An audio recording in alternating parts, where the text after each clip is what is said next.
Hi, everybody, and welcome to another edition of Forbes Sports Money on Yes. I'm Bob Lorenz, joined as always by my co-host Michael Ozanian of Forbes Magazine, who brings us once again Forbes' newest Fab 40, a.k.a. the top sports brand. So explain the methodology behind the madness as we go along. Let's start with teams. Well, Bob, for teams, we look at a portion of team value that isn't attributable to the revenue that's shared equally among all the teams in the league. So, for example, in the NFL, last season, each team got $98 million from the broadcasting TV deals.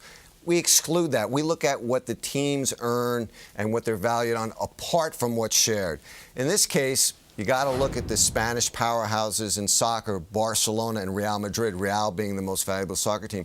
Big advantage. They don't have to share any of their TV money. So that puts those two teams in the top 10. All right, we're going to talk more about those teams, obviously, including Barcelona coming up in just a bit. But let's talk more about those teams. What about American brands? Well, you got to look at other teams that do really well in their local revenue.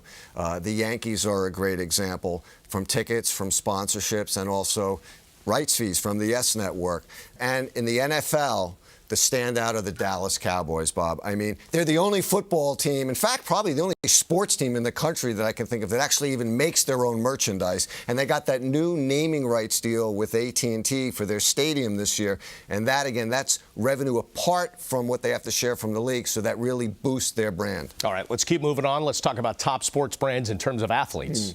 Well, you know, here what we do is we look at just endorsement income, and we pull from each athlete's endorsement income the amount they get paid over and above what the average athletes in the same sport get paid, the average of the top 10. So in this case, if you look at the top two, actually they're tied for number one, Tiger and tennis great Roger Federer. $46 million each is what we ascribe to their brands, because that's what each of them earn in endorsements over the average of the top 10 golfers for Tiger and top 10 tennis players for Federer. All right, let's turn our attention to events. What are the top sports brands there? Well, here it's a little tricky, because we don't just look at an event like the Super Bowl or the Champions League in soccer or the World Series, for example, and say how much revenue did they pull in. We look at it revenue per event day.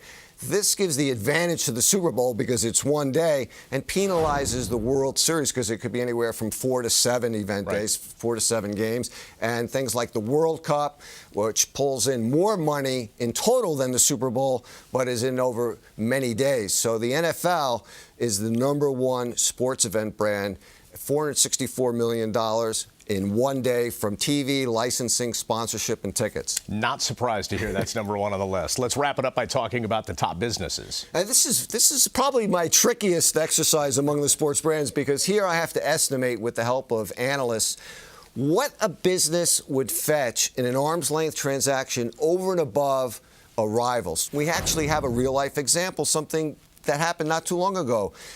49% of the YES Network was sold in a deal that valued all of YES at $3.8 billion. But the premium that YES was sold for over and above, if you had let's say, a generic regional sports network, was $625 million. So that's what we ascribe to the brand value of the YES Network. And it seems like we're finding on the businesses side that there's some businesses networks tied to teams, like the YES Network, like NESN. Actually, that's a great point, because if we have two strong brands, they both can help each other become more valuable when they're successful. So you have the YES and the Yankees, each of those among the top 40. In baseball, you also have the Red Sox and NESN. Successful there. The Red Sox in the World Series this year. NESN also doing very well. You know what? You're crunching numbers all the time, Michael, but I wondered, when you put together the Fab 40, does it drive you a little crazy? You got to have numbers everywhere. You know what? That's part of the reason why I am the way I am, Bob. I mean, I wasn't born this way. I figured there were a lot of reasons, but crunching all those numbers, that's one of them. All right.